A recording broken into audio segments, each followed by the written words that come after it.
To help me introduce this model to you today, we've got the official chief engineer of the KTM 3090 Super Duke GT, Wolfgang Tenz. Welcome and thank you for joining. Thank you very much.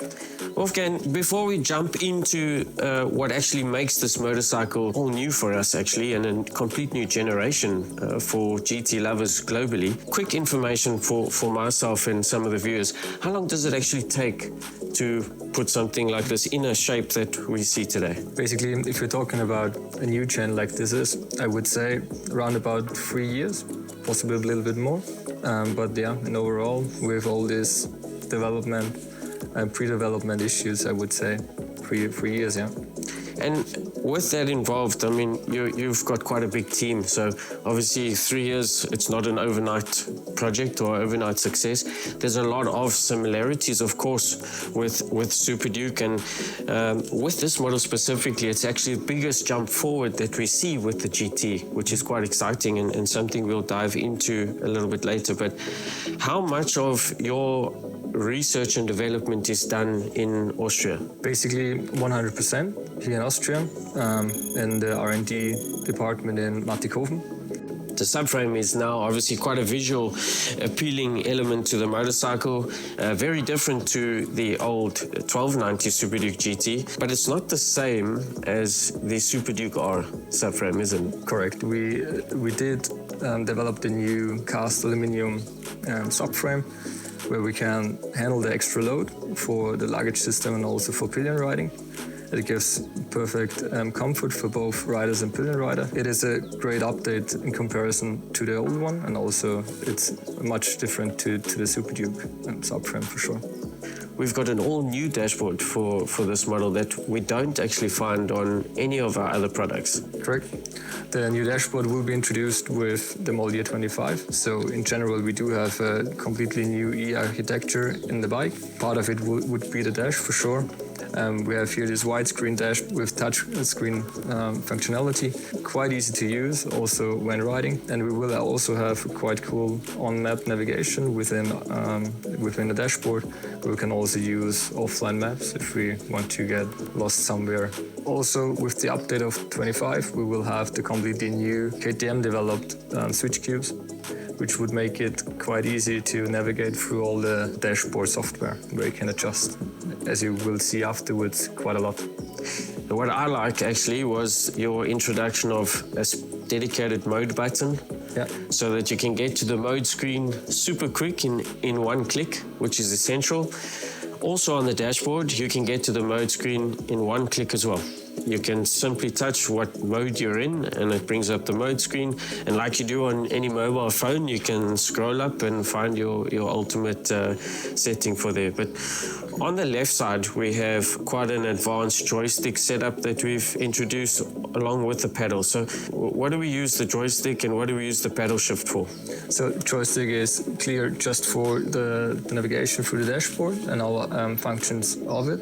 And here with the up and down pedals, we are able to modify it, so you can have the preloaded hook to it or the slip level in track mode. So yeah, there are a few functions which you can then set it on, and you can then customize it as you wish.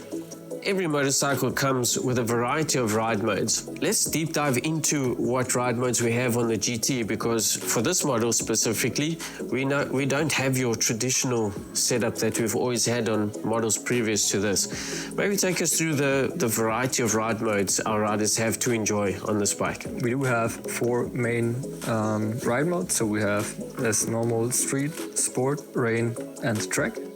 And we would also have 3 additional fully customizable ride modes where you can set whatever preferences you have. So that's quite a big benefit for the customer there. Sticking into electronics, we have a radar fitted to the front of the motorcycle, which allows the rider to access the adaptive cruise control. Maybe take us through a little bit of exactly what that means for a rider. What accessibility do they have on the ACC? With the new generation of the radar sensor, which is fitted to the front of the bike, we have the function of the adaptive cruise control, which means I can adjust to comfort, where you have quite a big distance, where it regulates quite calmly. Then you have a sport, where it's a little bit more aggressive, where you have a little bit more punch in acceleration, also in the deceleration. Then you have a group ride, so it recognizes the bikes in front and beside you. And then you can also adapt the distances where you want to have your bike in there, and it's an awesome feature if you're traveling quite far distances. For example, highway roads where you just don't want to focus too much. So it's a quite cool feature, and it's a quite comfortable feature there, and it works quite well. And fitted to the same piece of kit on the front, we also have a distance control, which is not essentially adaptive cruise control, but the distance control works somewhat slightly different, but without activating a cruise control. Correct. You're still accelerating and driving in the same way as you did and as you always do, but you basically introduce a safety net. So if you are accelerating too much to a standing object, or also on the highway again, and you run into a slower car, it will then automatically decelerate you in a quite comfortable manner. Yeah. If we look at the front screen on the motorcycle, it's quite a lot wider than what the predecessor was. What have we done different from the old model to this one? So we have here the same windshield mechanism as we had before. So you can push forward, push it up, and you have the screen up and down position. The screen is much wider than we had before, which offers a way better protection over the whole rider, especially over the shoulders. Also interesting here is that we have this hole in the middle, which is benefiting the rider for buffeting or any other noises while riding. So that's basically a comfort feature there, and it's operating quite well. And I noticed also right by your pull mechanism, you have what looks to be an SP Connect unit. Is that something we're going to have standard fitted to the bike? Correct. So this will come equipped with every bike. Yeah, easy to use. Just put the phone on there, push down, and the phone is safely connected to the bike. If we look now, sticking in the front of the motorcycle, we look at the headlight. Now, Bofi, on this one, the headlight is not actually the same as what we've used on the Super Dukes. Correct. So this is a totally GT exclusive headlight with the noticeably daytime running lights on the side and the two high and low beams in the middle. So that's GT exclusive. And I also couldn't help but notice that we look like tucked neatly into the fairing. Are they cornering lights or are they spotlights? What exactly are their purpose? Absolutely correct. As you said, those are cornering lights. That's the new generation, which will come to the market in 25.